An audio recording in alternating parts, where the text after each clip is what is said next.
దేశంలోని ప్రధాన real estate మార్కెట్లలో హైదరాబాద్ మరోసారి పెట్టుబడిదారుల దృష్టిని ఆకర్షిస్తోంది. ఒకవైపు భారీ ప్రభుత్వ మౌలిక సదుపాయాల ప్రాజెక్టులు, మరోవైపు ఐటీ, డేటా సెంటర్లు, గ్లోబల్ కంపెనీల పెట్టుబడులు, నగర విస్తరణ, మెరుగైన రోడ్డు నెట్వర్క్, మెట్రో విస్తరణ వంటి అంశాలు కలిసి నగర రియల్ ఎస్టేట్ రంగానికి కొత్త ఊపుని తీసుకొస్తున్నాయని నిపుణులు విశ్లేషిస్తున్నారు. హైదరాబాద్ మహానగరం ఇప్పుడు సాంప్రదాయ నగర పరిమితులను దాటి కొత్త అభివృద్ధి దిశగా అడుగులు వేస్తోంది.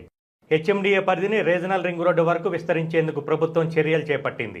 దీంతో రంగారెడ్డి, సంగారెడ్డి, మెదక్, యాదాద్రి భువనగిరి, వికారాబాద్ తదితర ప్రాంతాల్లో భూములపై డిమాండ్ పెరుగుతుందని మార్కెట్ వర్గాలు అంచనా వేస్తున్నాయి. హైదరాబాద్ అభివృద్ధిలో రవాణా మౌలిక సదుపాయాలు కీలక పాత్ర పోషిస్తున్నాయి.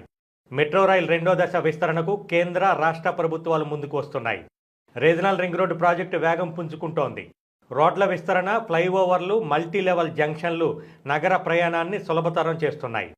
మూసీ రివర్ ఫ్రంట్ అభివృద్ధి, ఫ్యూచర్ సిటీ వంటి ప్రాజెక్టులు దీర్ఘకాలిక పట్టణాభివృద్ధికి దోహదం చేయనున్నాయని అధికారులు చెబుతున్నారు.